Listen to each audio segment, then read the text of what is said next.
자, 이제 우리 시작을 하겠습니다.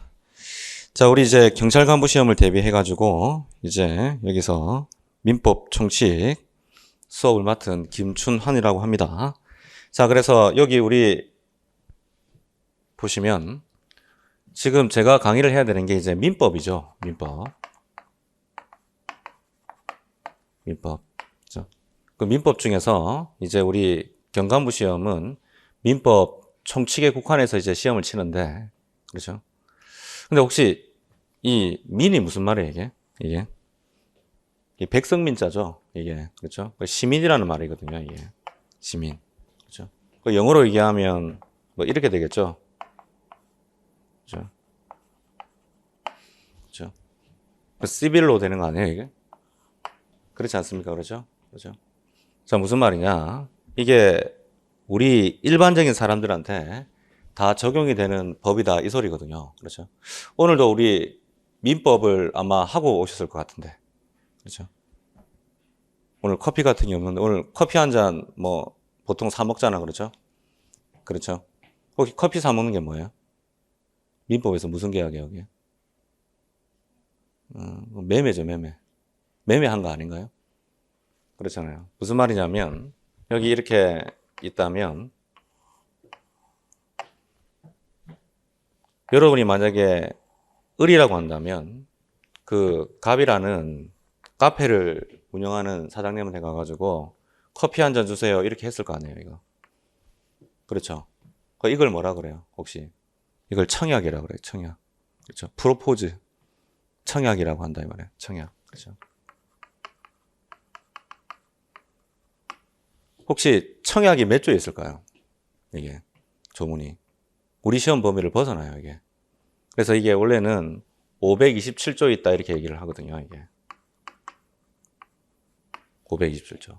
여기 보면 청약이라는 게 있어요, 민법에. 그러면 갑은 즐거운 마음으로 끌한테 승낙을 하겠죠? 커피를 팔아야 되니까, 그러죠? 승낙.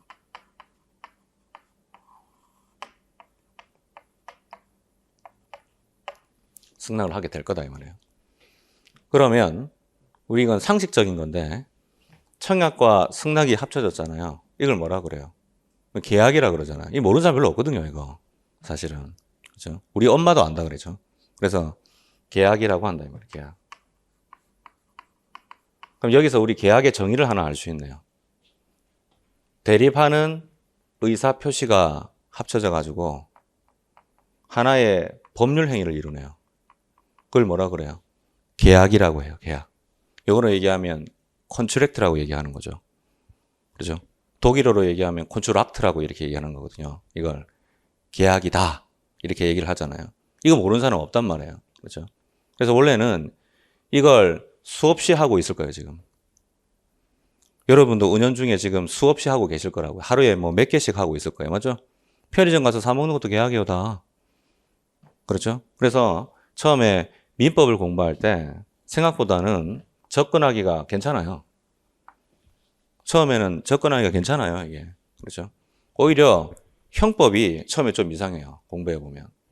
보통 보면 범죄 잘 안 저지르거든요. 여러분 가서 사람 팍 합니까, 이거? 잘 안 하잖아.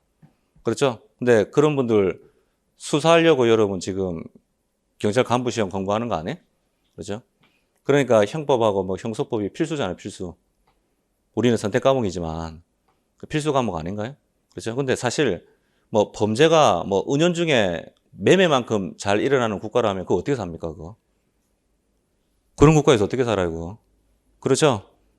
이런 것보다는 횟수가 확 적을 거예요, 아마 범죄는. 그렇겠죠? 매일 막 이렇게 일어나는 건 아니잖아요. 그렇죠? 이게 무슨 말이냐? 공부할 때는 오히려 더 가슴에 와닿는단 말이에요. 공부해보면. 매일 하는 일이기 때문에. 그렇죠? 그래서 좀 흥미를 갖고 접근하면 생각보다 재밌게 할 수 있어요. 생각보다 재밌게 할 수 있단 말이에요. 그 공부 솔직히 억지로 하시죠. 여기 나 공부하고 싶어서 한다. 손 들어보세요. 드물어요. 드뭅니다. 공부는 다 억지로 해요. 공부를 재밌어서 하는 사람들은 뭐 천재 수학자들이나 그렇겠죠. 그런 분들은 진짜 수학 문제 푸는 걸 되게 좋아한다니까요. 그렇겠죠. 그렇죠. 근데 어떻게 진짜 억지로 하죠. 억지로 하는 거예요. 그렇죠? 나도 과목 내고 싶은데 뭐 과목을 정해놓으니까 이런 거고 보니까 뭐 세 가지 과목이 있는데 그래도 민법 정책이 좀 만만해 보이네. 뭐 이래서 선택하는 거 아닌가요? 보통 보면은. 그렇죠? 근데 어쨌든 공부할 때 되면 좀 재밌게 하면 재밌잖아. 오히려 억지로 하는 것보다는. 그렇죠? 그래서 이게 좀 흥미를 붙일 수 있는 과목이다. 다른 선택 과목에 대해서 굳이. 그래서 아마 민법 정책을 선택을 제가 보기에는 뭐 많이 할 거라고 생각해요. 많이 할 거라고. 그렇죠? 그다음 나중에 이게 공부를 해보면 민법은요. 여러분이 형법은 무조건 필수적으로 해야 되기 때문에 재산죄죠. 재산죄. 그렇죠? 그래서 뭐 절도죄라든지 아니면 강도라든지 아니면은 횡령이다, 배임이다 뭐 이런 것들이 있잖아. 맞죠? 그 공부할 때 되게 도움이 많이 돼요.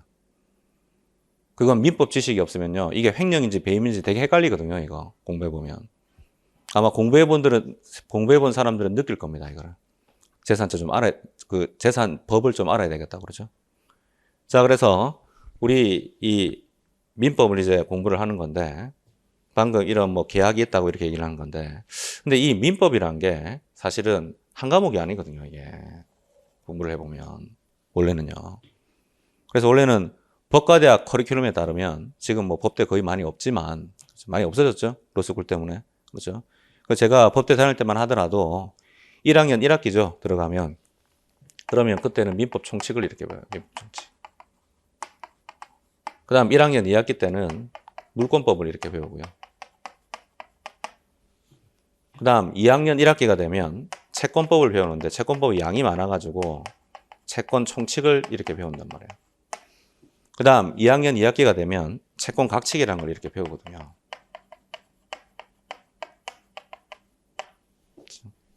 자, 여기까지를 뭐라 그래요? 이걸 재산법이라 그래요. 여기까지를 뭐라 그래? 재산법이라 그러고 이제 3학년 1학기가 되면 그때는 친족법을 이렇게 배우고 3학년 2학기가 되면 상속법이라는 걸 이렇게 배운단 말이에요. 이렇게. 이런 것들을 패밀리로 해가지고 가족법이라고 하거든요. 근데 뭐 재산법, 가족법 뭐 이런 게 있다는 거 사실은 조금 뭐 많이 알고 있잖아요. 들어는 보잖아. 뭐 이런 게 있는가 보다. 그렇죠? 자, 근데 문제는 여기 민법 총칙이라는 과목이 이제 1조부터 이게 184조까지 있거든요. 조문이. 그 다음 물권법이라는 건 이제 조문이 185조부터 이게 372조까지 있어요. 그 다음 채권 총칙은 당연히 373조가 되겠죠? 그렇죠? 그게 526조까지 있거든요. 그럼 당연히 채권 각칙은 527조부터 시작하겠죠? 아까 방금 제가 527조를 말씀드렸는데 그게 뭐예요? 청약이다, 청약. 청약의 구속력이라는 조문이 있거든요. 그래서 이게 766조까지 이렇게 있단 말이에요. 그래서 이걸 재산법이라고 한단 말이에요. 재산법. 재산법. 대신 친족법, 상속법이죠? 그러면 이거 몇 조부터 시작하겠어요? 당연히. 767조부터 시작하겠죠. 맞죠? 친족의 정의 해가지고. 그렇죠? 그 다음 이게 996조까지 있고요. 그 다음 이게 997조부터 1118조까지 있거든요. 1118조까지 있다고요? 예. 엄청 양 많죠, 맞죠? 혹시 형법 몇 조까지 있나요? 형법이요. 그 300 몇십 조까지 있지 않나요? 기억에. 그럴 건데. 몇 조까지 있어요? 자, 형법 공부합시다. 그렇죠? 자, 그래서 아마 300 몇 조까지 있다면 기억이 나는데, 그렇죠? 무슨 말이냐면, 형법하고 우리 민법하고 양만 비교하면 형법은 택도 없어요. 그렇죠? 우리가 4배예요, 4배. 원래 민법은 제대로 공부하면. 그러면 만약에 우리 시험에서 민법 이렇게 쳐버리면 아무도 선택 안 할 거다 이 말이에요. 진짜 장담합니다. 아무도 선택 안 할 거라고 제가 장담할게 장담. 그렇죠? 근데 다행스럽게도 우리 경찰 민법 어디까지만 쳐요? 이거만 치죠, 이거만 지금. 그렇죠? 달랑 184개밖에 안 되네요. 그렇죠? 조문이. 어쨌든 다른 거는 시험 범위가 아니잖아요. 지금. 그렇죠? 그래서 일단은 선택하기가 좀 만만해요. 일단 만만하다 이 말이에요. 그렇죠? 왜 여기까지 하면 내가 선택 아무도 안 할 거라 그러잖아요. 제가 지금. 선택 아무도 안 할 거라고. 그렇죠? 장담한다고 내가. 그렇죠? 근데 여기만 친다면 해볼 만한데 근데 문제는 이렇게 총칙이라는 게 있잖아요. 총칙이 있으면 반대반이 뭐죠? 각칙이죠, 각칙. 그럼 여기에 대한 각칙은 뭘까요? 뭐가 각칙일까? 여기가 각칙이지? 여기가 다 각칙이겠지 뭐. 여기가 총칙이니까 나머지는 다 각칙이 되겠죠. 그렇죠? 무슨 말이냐면 이런 거 공부할 때, 이런 거 공부할 때, 이런 거 공부할 때, 이런 거 공부할 때 여러 가지 공통점이 있겠죠. 적용이 다 될 수 있는. 그런 것들을 쭉 모아가지고 이렇게 총칙에 규정을 해놓고 있거든요. 그럼 무슨 말이냐면 이걸 공부하려면 사실은 여러분이 이것도 조금씩은 알아야 돼. 총칙이니까. 그렇죠? 그래서 이렇게 총칙을 앞에 두고 각칙을 뒤에 두는 시스템은 뭐죠? 이걸 판택된 체계라 그런단 말이에요. 이게. 그렇죠? 이게 시험에 나와요. 객관식에. 객관식에 나올 수 있어요. 이게. 자, 그래서 총칙을 이렇게 앞에 두고 항상 각칙을 이렇게 두는 시스템, 이걸 판택된 체계라고 하는데,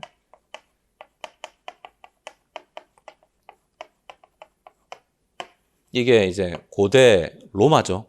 로마법을 따라가지고. 그래서 이 시스템의 문제는 뭐냐면 각칙을 하나도 모르는 사람한테 총칙을 먼저 가르쳐야 되기 때문에 되게 어렵습니다. 처음에 공부할 때.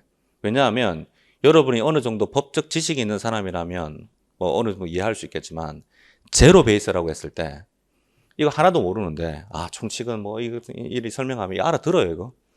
이거 못 알아듣거든요. 100%입니다 그거는. 그렇죠? 그러면 가르치는 사람 입장에서 어떻게 해야 될까요? 뭐 알아듣게 만들어야 되잖아요. 그렇죠? 못 알아들으면 뭐 강의 접어야지. 알아듣지 못하는데 뭐 그렇죠? 그러면 어떻게 하면 좋을까요? 어떻게 하면? 자, 이런 부분들을 조금씩 설명을 해주는 거예요. 강의할 때. 알아듣게. 그러면 여러분 이거 다 알아야 돼요. 이거 다 알아야 되면 내가 장담한다니까요. 여러분 이거 선택 안 한다고 이거. 그렇죠? 무슨 말이냐? 제가 강의할 때 있죠. 소개시켜주는 부분. 그 정도만 알아듣고 이해하면 충분합니다. 충분하고 대신 우리가 꼭 알아야 되는 건 뭐다? 1조부터 184조까지다. 일단 시험 범위는 여기 국한된다는 거 알아야 돼요. 그 다음 여러분이 민법의 출제자죠. 경관무 시험 교수님들이 다 출제하잖아요. 그렇죠. 법대 교수님이 출제해요. 그러면 들어가서 이렇게 출제를 할 때 이게 필수가 아니고 선택이란 말이죠. 그렇죠. 그러면 되도록이면 쉽게 하려고 노력하지 않을까요? 필수가 아니잖아요. 선택이잖아요. 우리를 선택해 줘야 되잖아요. 맞죠? 다행스럽게도 이번에 쉽게 나왔어요. 제가 예상하던 대로 거의 세무사 시험 비슷하지 않던가요? 맞죠? 그냥 그 난이도였어요. 그렇죠? 그래서 좀 풀 때 저번에 그냥 괜히 법원 행시까지 했는데 오바야, 오바. 완전 오바했어. 그 부분은. 근데 제가 얘기했잖아요. 이거 오바해도 어쩔 수 없다. 이거 첫 해 시험이기 때문에 이거 난이도를 가늠할 수가 없는 거니까 일단 해보는 거다. 이렇게 했는데 그냥 거의 세무사와 비슷하게 나오죠. 제가 장담한다 그랬잖아요. 그때 강의할 때. 그렇죠? 그래서 그 부분 거의 제가 난이도는 잘 맞췄다고 생각합니다. 개인적으로. 그래서 강의를 들은 분들 같은 경우에는 이번에 민법 총칙 같은 경우는 고득점 받은 사람은 많을 건데 문제는 이제 다른 필수가 문제죠. 다른 필수가 문제였잖아요. 그렇죠? 무슨 다른 범죄학인가요? 하여튼 말이 많더라고요. 보니까 너무 어렵게 나왔다고. 그렇죠? 사람 예상도 못했는데 되게 어렵게 나왔다고 이렇게 얘기를 많이 했는데 물론 제가 그런 과목을 가르치는 사람은 아니니까. 그렇죠? 그래서 저는 이 과목은 그렇게 책임을 충분히 줬다고 생각한다. 개인적으로. 그렇죠? 자, 그래서 지금 들으시는 분들도 아예 제로 베이스에서 새로 듣는 분들이 꽤 있을 건데 진행을 좀 이런 식으로 할 거니까 같이 해보면 되겠다. 그 다음, 이거는 재산법과 대비를 해가지고 가족법이라고 하죠. 이걸 가족법이라고 이렇게 얘기를 합니다. 그렇죠?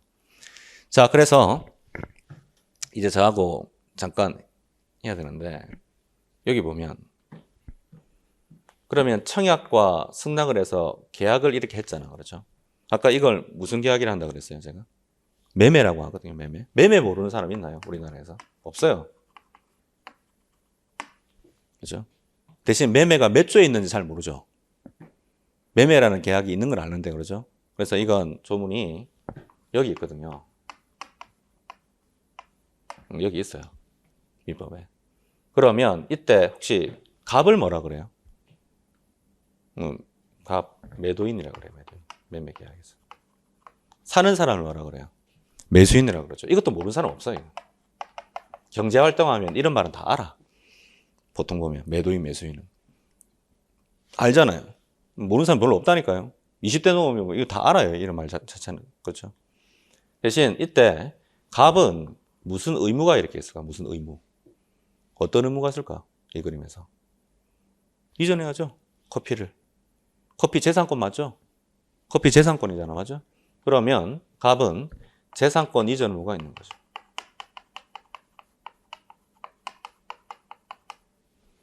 을은 무슨 의무가 있을까? 을은. 돈을 줘야지. 대금 지급 의무가 있겠죠.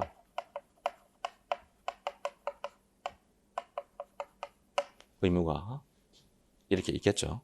그렇죠? 그러면 우리 상식적인 건데 갑은 을한테 커피를 주면서 을은 갑한테 뭘 줘야 돼요? 대금을 주고 보통 보면 요즘 다 카드로 주잖아요. 맞죠? 갑이 싫어하게 그죠? 카드로 주잖아요. 맞죠? 수수료 떼이잖아. 그렇죠? 그러면 이게 서로 동시에 이행되어야 되는 관계 아닙니까? 그렇죠? 동시에 이행되어야 하는 관계잖아요. 맞죠? 그 다음 갑도 의무가 있고 을도 의무가 있어요. 그렇죠? 그렇죠? 혹시 반대로 얘기해 볼게요. 갑이 을한테 이런 의무가 있다는 건 을은 갑한테 이 의무를 이행하라고 청구할 수 있죠. 그렇죠? 반대로 을은 갑한테 이런 의무가 있다는 것은 갑이 을한테 대금을 지급하라고 청구할 수 있는 거죠. 그렇죠? 이런 의무적인 측면에서 보면 이걸 채무라 그래요. 채무 모르는 사람 있어요? 별로 없어요. 맞죠? 오늘도 아마 무슨 채무를 질 수 있어요. 사람들이. 그렇죠? 또 다음 채권자가 될 수 있는 것이죠. 맞죠? 근데 이건 여기 채무가 있다는 건 반대로 모르고 이 채무에 대해서 누가 채권자예요? 지금 을이 채권자죠. 재산권 이전을 할 수 있는데. 그렇죠?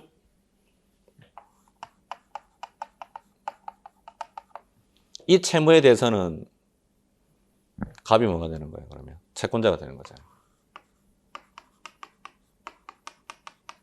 이렇게 되지. 그렇죠? 그렇죠. 그러면 이 매매 계약은 무슨 계약이 되는 거예요? 채권 계약이 되는 거죠. 다른 말로 하면 뭐예요? 채무 계약이 되는 거죠. 그렇죠? 혹시 채권 계약이란 말이 맞을까요? 아니면 채무 계약이란 게 맞을까요? 원래는 채무 계약이 맞아요. 지금 우리가 배우고 있는 게 독일 법학인데 이 유럽의 서양 사람들은 의무라는 개념을 되게 중요시해요. 의무라는 개념. 의무. 그 다음 의무가 있으면 반대로 권리가 있는 거죠. 그렇죠? 그래서 채무법이라고 하거든요. 채권법이라 하지 않고 뭐라고요? 채무법. 그래서 잘난 척하면 슐트레어트라 그러는데 그 채무라는 말을 이렇게 쓰는데 이걸 일본 사람들이 일본 애들이 번역을 하면서 채권이라고 번역을 했던 거예요. 왜냐하면 동양은 권리본위주의죠. 동양은 좀 권리를 중요시합니다. 의무보다. 그래서 이게 의무 받는 말이 권리가 되잖아요. 당연히. 뭐 이쪽 측에서 보면 또 을은 권리잖아요. 이것도 여기서 보면 권리잖아 또. 그렇죠? 그래서 이걸 권리라고 해석을 했거든요. 그래서 지금 채권법 이렇게 되는 것이거든. 근데 항상 알아야 되는 게 이렇게 채권이 있으면 반대로 채무가 있다는 얘기잖아요. 그렇죠? 이런 것들이 채무계약 또는 뭐라 그런다? 채권계약이라 그러고. 그러면 이제 우리가 지금 일본에서 강제로 이식된 게 우리나라 민법이니까 일제시대 때. 그렇죠? 그러면 일본 애들 그 번역대로 채권법이라고 이렇게 한다면 채권이 뭡니까? 도대체가 채권이. 사람에게 의무 이행을 요구할 수 있는 권리죠. 어떤 사람에게 의무 이행을 요구할 수 있는 권리 아니에요? 그렇죠? 그걸 급부라 그래요. 그걸 뭐라 한다? 급부. 어려운 말로. 그렇죠? 독일어로 라이스퉁이라 그러는데 그걸 급부라고 해요. 급부. 그럼 급부를 요구하는 권리가 뭔데? 그게 채권이야. 사람한테 뭐 해라고, 하라고 얘기하는 거예요. 그렇죠? 이때 커피다. 커피 보통 한 잔에 얼마죠? 요즘 아이스 아메리카노 1,500원인가요? 2,000원인가요? 뭐 2,000원 잡고 맞죠? 그러면 아이스 아메리카노 2,000원 그게 중요한 게 아니고 을은 갑한테 2,000원 줘야 되고 갑은 을한테 아이스 아메리카노를 줘야 돼요. 그거 이행하라고 하는 게 뭐예요? 이게 채권이다 이 말이에요. 그래서 항상 이렇게 시간적으로 채권 계약이라는 게 먼저 행해져요. 잘 생각을 해보시면. 그렇죠? 잘 생각해 보면. 자, 이걸 잠깐 2,000원짜리 아메리카노가 아니라 20억짜리 토지로 바꿔볼게요, 제가. 20억짜리 토지로 바꿀 수도 있잖아요. 맞죠?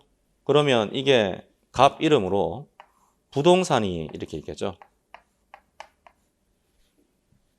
갑 이름으로 뭐가 있다?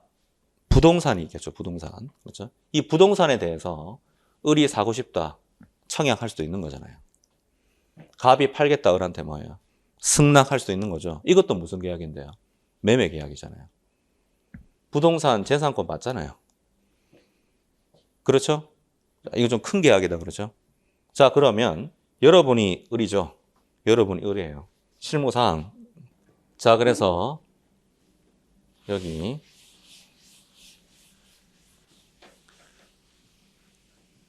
그럼 예를 들어서 이게 가격이 10억짜리인 부동산이라고 한번 해봅시다.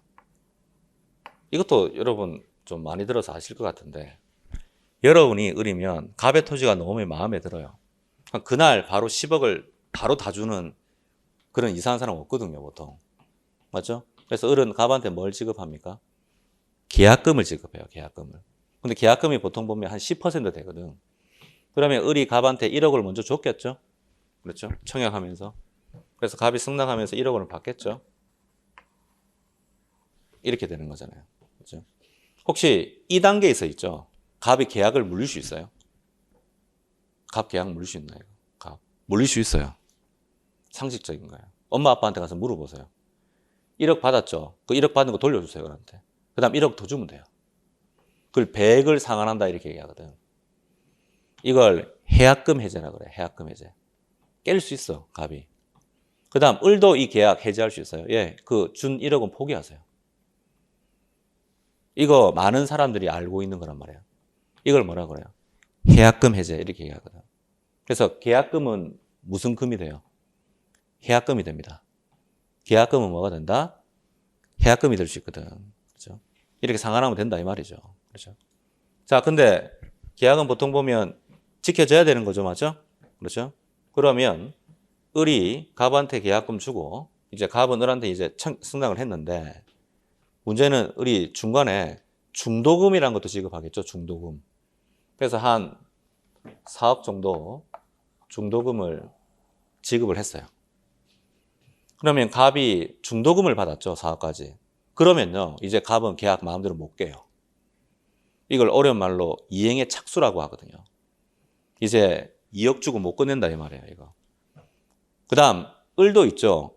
갑한테 마음대로 계약 해지하지 못합니다. 중도금 치면. 이런 거 배우는 데가 뭔데, 배우는 게. 이게 바로 채권법이죠. 법과대학 2학년 때 배우는 채권법. 그래서 이런 것들을 해약금 해제가 되니 안 되니. 해약금 해제가 될 수 있는 것은 계약금 지급 시죠. 중도금 지급 시에는 해약금 해제라는 게 더 이상 되지 않거든. 그럼 이제 계약 지켜줘야 되겠죠? 그럼 이제 잔금 지급길에 만나가지고 을은 갑한테 나머지 5억 원을 지급하겠다 이렇게 얘기하겠죠?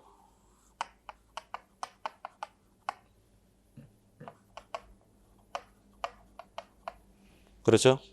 그러면 을은 갑한테 잔금을 지급하면서 갑은 을한테 어떻게 해야 될까요? 갑은 을한테. 소유권 이전 등기에 필요한 서류를 교부해야지. 그렇죠? 이게 서로 동시 이행 관계거든. 이게 서로 뭐예요? 동시 이행 관계.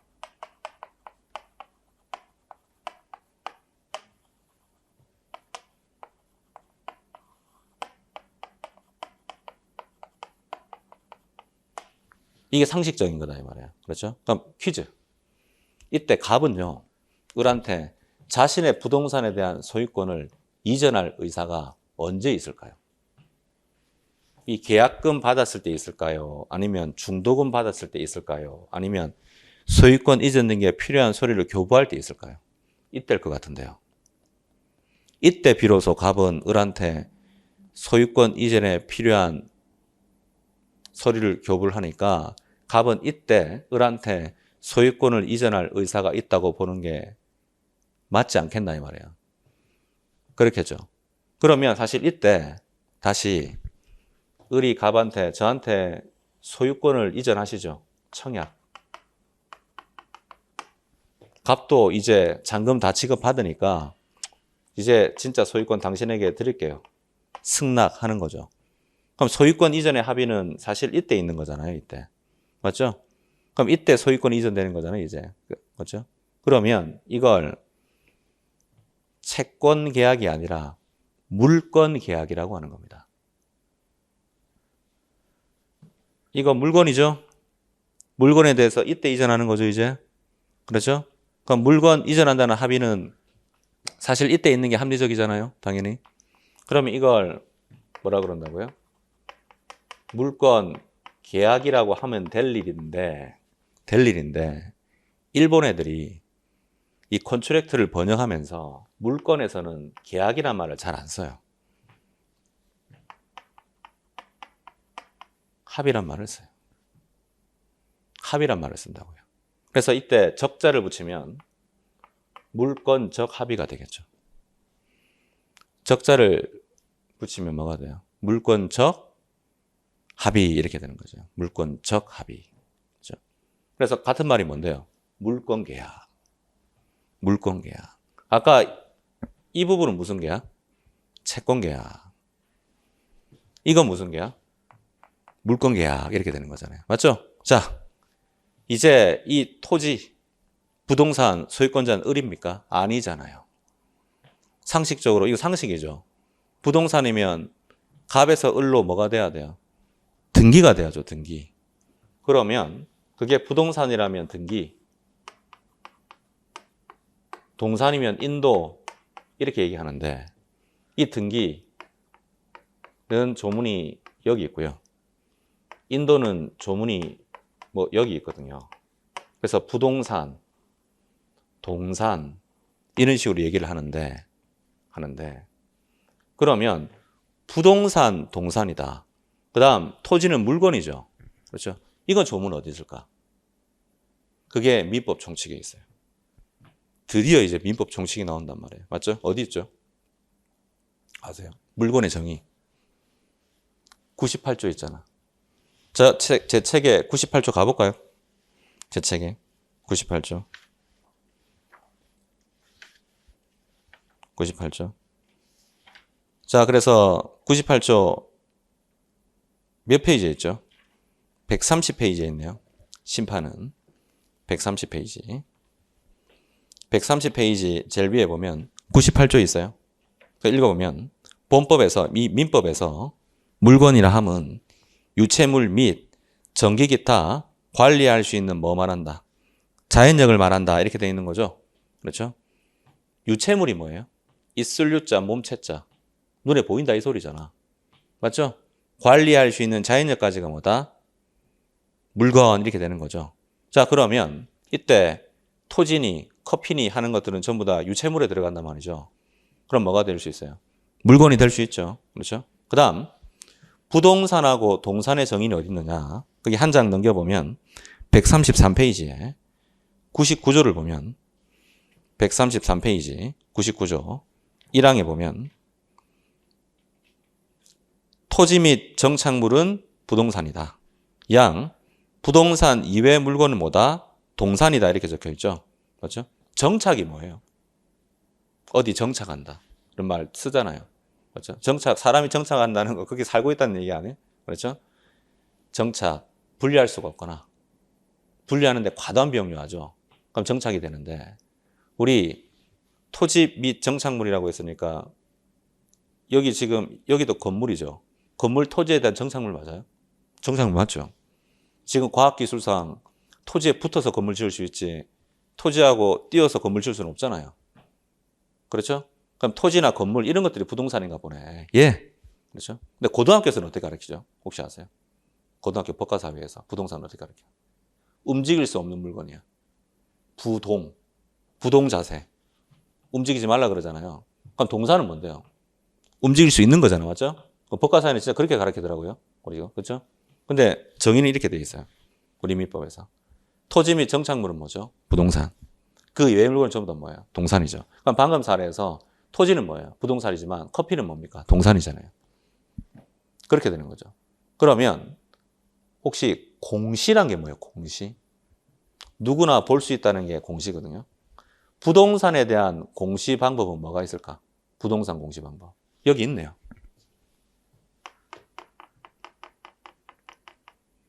동산에 대한 공시 방법은 뭐가 있을까? 여기 있네요. 이런 것들이 공시 방법이 되는 거죠. 그렇죠? 그러면 이때 이제 갑에서 을 이름으로 이전 등기가 맞춰졌죠? 갑에서 을 이름으로 이전 등기가 맞춰졌습니다. 맞죠? 그럼 어떻게 돼요, 이제? 읊게 되는 거잖아요. 그렇죠? 그러면, 자, 여기는 아까 채권법이었죠. 여기는 방금 물권법이었죠. 근데 여기 다 커피니, 토지니, 이런 것들을 규율하는 게 아까 제가 98조니, 99조니 보고 있는 거잖아요. 그러니까 민법의 총칙이죠. 맞죠? 그렇죠? 그 다음, 이제 본격적으로 민법 총칙을 한번 해볼까요? 이제. 자, 이 그림에서 있죠? 이 갑이 있죠? 갑이 18세인 거예요.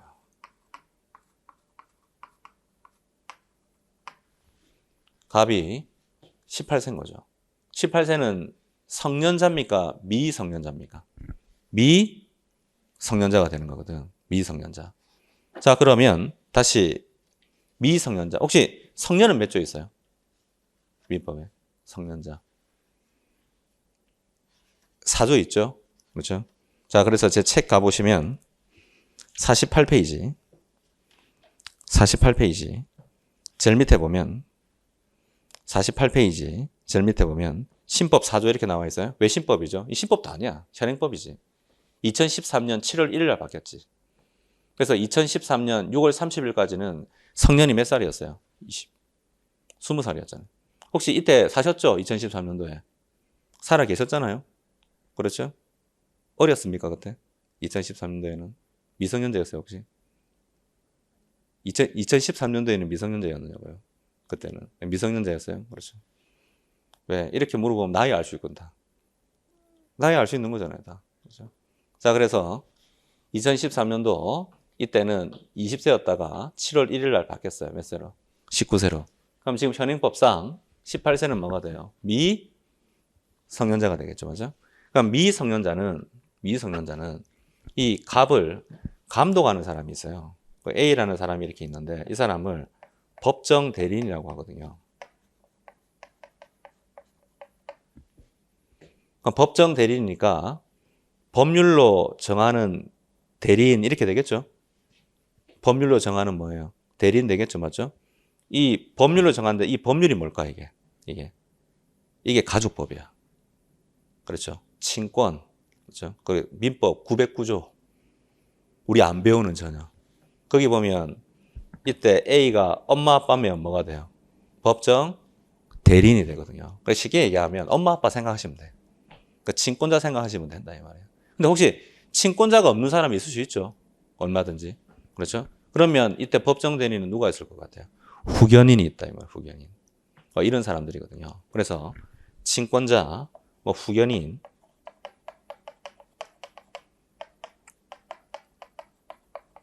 이런 사람들이 법정 대리인이다. 그러면 이때 갑이 자기 토지를 이제 을한테 파는 거죠. 이 갑이 자기 토지를 을한테 파는 거죠. 그러면 갑이 있죠. 을이 갑한테 청약을 해오면 갑이 마음대로 승낙이라는 이런 의사표시를 마음대로 할 수 있을까요? 원래 마음대로 하면 안 돼요. 이걸 규율하는 게 5조거든요. 5조. 그래서 5조 그 부분이 제 책에 보면 50페이지 가보면 50페이지 5조가 나와 있죠. 5조 별표 한 개하고 외워야 합니다. 그래서 5조 1항 읽어보면 미성년자가 법률행위를 하면은 법정 대리인 동의 동그라미. 동의를 받아야 된다. 그러나 권리만을 얻거나 의무만을 면하는 행위는 그러하지 아니하다. 그러하지 아니하다 이 뜻이 뭐예요? 동의를 받을 필요가 없다 이 소리지. 왜? 권리만 얻고 의무만을 면하는 건 18세 갑한테 일방적으로 유리한 행위죠. 그렇죠? 아마 A한테 동의해달라고 해도 A는 100% 동의해 줄 거예요. 그렇죠? 그렇죠? 그래 동의 필요 없어요. 그렇죠? 대신 그런 게 아니라면 동의 받아야 되거든요. 퀴즈. 이거 지금 매매 계약이죠? 매매 계약이잖아. 매매는 갑이 권리도 취득하지만 뭐도 부담해요? 의무도 부담하잖아요. 맞죠? 어렵게 얘기하면 쌍무 계약이 된단 말이죠. 그럼 쌍무 계약은 5조 1항 단서에 들어가지 않겠죠. 권리만을 얻거나 의무만을 면하는 행위에 들어가지 않지 않겠습니까? 5조 1항 본문에 들어가거든요. 그러면 갑의 입장에서는 누구 동의받아야 돼요? A 동의받아야 돼요. 그래서 여기서 우리 하나 알 수 있어요. 법 조문이라는 걸 읽을 때 제가 아까 5조 1항 본문이라고 그랬잖아. 그 다음 단서라고 했죠. 그래서 보통 보면 우리가 배우고 있는 게 실체법이거든요. 실체법. 실체법이 뭐예요? 예? 그렇죠. 요건과 효과에 관한 법률이 실체법인데 왜 알고 있느냐면요. 작년에 들었었거든요. 그러니까 알고 있는 거지. 처음 물어보면 100% 몰라요, 이거. 몰랐잖아요. 알았어요, 처음부터? 아니잖아, 그러죠? 제가 가르쳐 주니까 아는 거야. 그렇죠? 그래서 지금 우리 영상 보는 분들도 모르는 게 당연하다, 이 말이에요, 처음에. 실제 물어보면. 그렇죠? 근데 우리 형법 배우죠? 형법 절차법이에요, 실체법이에요, 형법. 실체법이죠. 우리 민법 실체법이에요, 절차법이에요? 당연히 실체법이다, 이 말이에요. 그러면 민법이나 형법 같은 건데, 그럼 우리 형법 배울 때 그런 거 안 배우나요? 구성요건 해당성, 그다음 미법성 조각 사유, 책임 조각 사유가 없으면 범죄가 성립한다고. 맞죠? 그걸 뭐라 그래요? 범죄에 대한 성립 요건이죠. 그렇죠? 효과가 뭐예요? 형법에서는 형벌이죠. 그래서 우리 형법 총칙을 배우면 크게 범죄론이 있죠, 범죄. 그 다음 뭐가 있어요? 형벌론이 있거든. 맞죠? 그 다음에 죄수론 뭐 이런 거 배우는 거잖아. 여러 가지. 그렇게 배워왔죠? 그렇죠? 우리 민법도 똑같다니까. 요건과 있으면 효과가 있는 거야, 민법에서도. 그럼 요건이 있죠? 그렇죠? 그럼 요건에 대해서 미법성 조각 사유, 책임 조각 사유 이런 게 없으면 우리 요건 갖췄죠? 그러면 우리 민법에서 효과가 뭔데요? 권리 의무다. 권리 의무가 되는 거예요. 그러면 이 요건과 관련해서 민법 전에 보면 문장이 쭉 적혀 있다가 그러나 아니면 뭐 다만 뭐 이렇게 적혀 있죠. 그렇죠? 그러면 이걸 읽을 때 뭐라고 읽어요? 이걸 본문이라고 읽어요. 그러니까 본문이 되네, 그렇죠? 본문이라고 읽는다. 본문. 그다음 여기 써져 있는 문장을 뭐라 읽어요? 이걸 단서라고 읽어요. 단서. 본문, 단서 이렇게 읽는다고요. 그다음 요건을 읽을 때 쭉 문장이 이어지다가 점을 찍었죠, 마침표. 그다음 또 쭉 이어지는 거예요, 문장이. 그러면 이 앞에 있는 문장을 뭐라 그래요? 전문이라고 그래요. 전문. 앞에 있는 문장이라고 해서. 뒤에 있는 문장이죠. 이걸 뭐라 그래? 후문이라고 한다. 읽을 때. 그래서 이건 앞전자죠. 전문. 이건 뒤 후자잖아. 그렇죠? 후문. 제가 예전에 법과대학 다닐 때는 이것도 전부 한자로 돼 있었는데. 전문, 후문. 설명할 때. 문제는 이걸 설명을 해도 설명할 수 있는 용어를 모르겠어. 그렇죠? 그래서 태어나서 옥편이라는 걸 처음 찾아본 옥편. 옥편이 뭔지 알죠? 옥편. 한자 적어 놓은 거. 한자하고 뭐 음하고 뜻하고 적어 놓은 거잖아요. 맞죠? 근데 요즘은 시대가 좋아가지고 그럴 필요가 없죠. 네이버 한자 찾기 하면 되죠? 네이버 치면 나오잖아요. 바로. 그렇죠? 자, 그 다음. 이제 쭉 문장이 이어지다가 여기 마침표가 아니라 쉼표가 있는 거예요. 찍고 다시 쭉 이렇게 문장이 이어져요. 그럼 앞에 걸 뭐라 그래요? 앞에 거를 전단이라 그래. 전단. 읽을 때. 뒤에 걸 뭐라 그래? 후단이라 그래. 후단. 이렇게 얘기해요. 그러니까 본문 단서, 전문 후문, 전단 후단. 앞으로 제가 강의할 때 문장을 이렇게 읽을 거예요. 조문을 갖다가. 알아들으셔야 돼요. 알아들으셔야 된다니까. 그죠? 그 다음 이렇게 읽는 거는 모두 똑같다? 형법도 똑같아요. 그 다음 뭐도 똑같아요? 형소법도 똑같아요. 조문 읽을 때. 됐죠? 그죠? 알아들으셔야 됩니다. 그렇죠? 자, 그 다음 이제 그러면 5조 1항 본문에 따라서 갑은 A의 동의를 받아가지고 을하고 계약을 해야 되는데 A가 동의를 안 해줬단 말이죠. 근데 을한테 승낙이라는 걸 해버린 거예요. 그러면 청약과 승낙이라는 매매 계약이 성립하거든요. 그 다음 나중에 공부해보면 이건 일단 유효하거든요. 대신 취소할 수 있는 거예요. 그게 5조 2항 읽어보면 전항 규정에 위반한 행위는 뭐 할 수 있다? 취소할 수 있다 이렇게 적혀있죠. 맞죠? 근데 5조 2항은 조금 설명이 부족하네. 왜? 누가 취소할 수 있는지가 안 나와 있네. 영어로 who가 안 나와 있어요. 그렇죠? 그럼 누가가 문제가 되잖아요. 맞죠? 그래서 5조 2항 밑에다가 140조 적어놔요. 140조. 140조. 그럼 140조 어디 있느냐? 53페이지 펴보면 한 장만 넘겨봐요. 53페이지. 제일 밑에 140조 있어요. 그거 읽어보면 취소할 수 있는 법률 행위는 제한 능력자. 그 다음 이러한 의사표시한 자. 그 다음 그의 대리인 승계인만이 뭐 할 수 있다. 취소할 수 있다고 되어 있죠. 자, 제한 능력자가 누구냐? 이 그림에서 갑입니다. 18세 갑을 제한 능력자라고 해요. 왜? 19세가 안 됐기 때문에 행위 능력이 제한되어 있는 거죠. 그렇죠? 그러면 갑이 취소할 수 있는가 보네요. 그렇죠? 그렇죠? 하나 물어볼까요? 갑은 이 승낙을 했잖아요. 아까 방금. 갑은 승낙을 했잖아. 갑은 승낙을 취소하는 거예요. 아니면 이 매매 계약을 취소하는 거예요.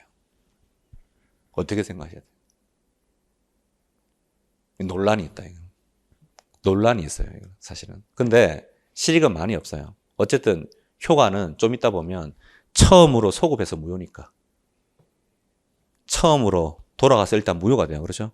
그 다음 이때 대리인이죠. 140조 보니까 대리인도 뭐 할 수 있어요. 취소할 수가 있다 이 말이에요. 그러면 이걸 취소하든 효과는 어떻게 되느냐. 그게 141조에 있거든. 그럼 141조 가보시면 141조 자고 가보시면 저기 뒤로 가봅니다. 275페이지를 펴보면 275페이지를 펴보면 제일 밑에 141조 취소의 효과 이렇게 나와 있죠. 자, 취소된 법률 행위는 처음부터 뭐인 것으로 본다? 무효인 것으로 본다. 혹시 처음부터 무효다 이걸 뭐라고 그래요? 소급 무효라고 합니다. 처음부터는 뭐라고 그래요? 소급 무효. 그 다음 경찰 하시는 분들은 보통은 다 알아들어요. 왜? 형법 공부할 때 무슨 소급표 금지의 원칙이나 뭐 이렇게 공부하잖아. 그렇죠?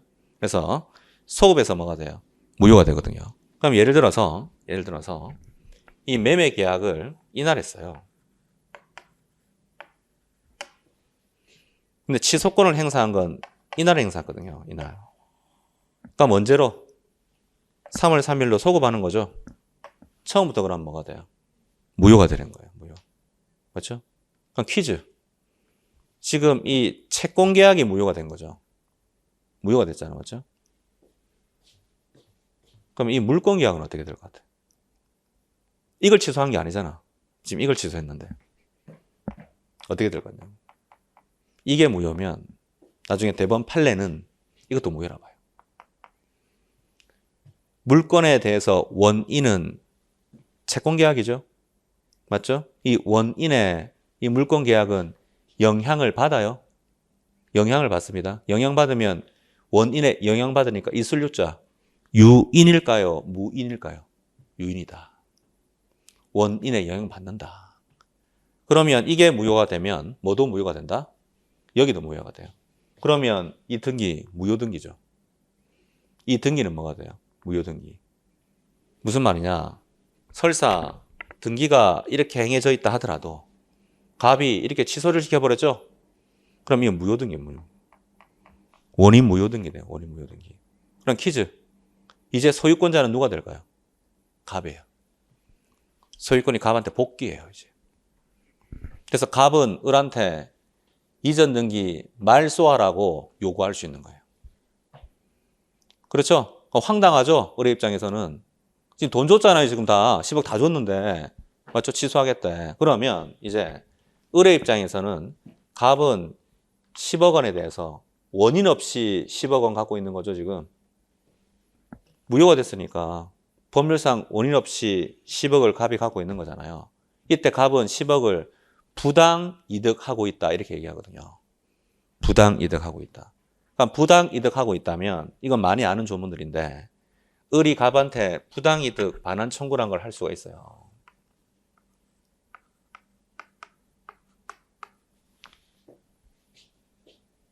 민법에 있단 말이에요. 그럼 부당 이득 반환 청구하면 반환 범위 갑의 입장에서는 10억을 다 주면 될 것 같잖아. 그렇죠? 근데 그에 대한 특별한 규정이 우리 민법 총칙에 있거든. 그게 지금 275페이지 제일 밑에 141조 단서죠. 단서. 다만 제한능력자는 그 행위로 인하여 받은 이익이 현존하고 있는 한도에서 상환할 뭐가 있다. 책임이 있다는 거죠. 이게 현존하고 있는 이익이죠. 현존하고 있는 이익. 그럼 이때 현존하고 있는 이익이 뭐냐 이렇게 되는데 어차피 배울 거니까 자 갑이란 사람이 이 10억 중에서 있죠. 10억 중에서 5억 원을 유흥비로 써버렸어요. 술집 가지고 술 가지고 다. 자 그래서 이 갑이 10억 중에서 5억은 유흥비로 써버리고 5억 유흥비로 쓰면 정말 즐거웠겠다 그러죠. 그죠? 그 다음 나머지 5억 원은 지금 가지고 있거든요. 현재. 그럼 이때 갑이 현재 보유하고 있는 이익은 뭘까요? 이 밑에 있는 5억 원이죠. 유흥비는 써버렸으니까 현존하고 있는 이익이 아니란 말이에요. 그럼 현존하고 있는 이익이 아니니까 갑의 입장에서 을한테 얼마만 반환하면 돼요? 이 5억 원만 반환하면 된다는 거죠. 갑은 이 5억 원만 반환하면 됩니다. 그러면 이 141조 단서 규정은 누구한테 일방적으로 유리한 규정입니까? 갑한테 일방적으로 유리하죠. 18세한테. 그래서 나중에 공부해 보면 18세하고 계약하지 마세요. 불리해요. 우리 입장에서는. 그렇죠? 그래서 보통 보면 미성년자하고 계약하는 사람들 누구 데리고 오라 그래요? 부모님 데리고 오라 그러잖아. 그걸 어디서 우리 많이 보죠? 그렇죠? 핸드폰 대리점에서 많이 보지 않습니까? 그렇죠? 자, 그래서 을의 입장에서는 법정 대리인 동의받아서 갑이 이렇게 승낙했다면 이제 취소 사유 없죠. 확정적으로 뭐 한 거예요? 유효한 거잖아요. 그렇죠? 자, 이런 것들이 일반적으로 우리가 얘기하는 민법의 사례들이거든요. 그렇죠? 근데 여기 보세요. 방금 제가 이건 아까 채권법이라고 그랬죠. 이건 아까 물권법이라고 그랬죠. 그 다음 아까 제가 98조 물권의 정의하면서 99조 부동산 동산하면서 이건 물권법이었죠. 물권법이 아니라 민법 총칙이었죠. 그 다음 다시 여기 갑이 18세네 4조 5조 그 다음 140조 141조 취소 효과까지 이 부분들은 다 뭐였어요? 또 민법 총칙이었잖아요. 맞죠? 무슨 말이냐? 이런 사례를 조금씩이라도 이해해야지 이 민법 총칙에 관한 규정이 어느 정도 이해가 가요. 제가 방금 이런 사례 하나도 안 하고요. 99조, 98조, 99조 다 설명할 수 있거든요. 5조, 4조, 5조 다 설명 가능해요. 140조 설명 가능합니다. 141조 취소효과 설명은 가능한데 알아듣기 되게 힘들어요.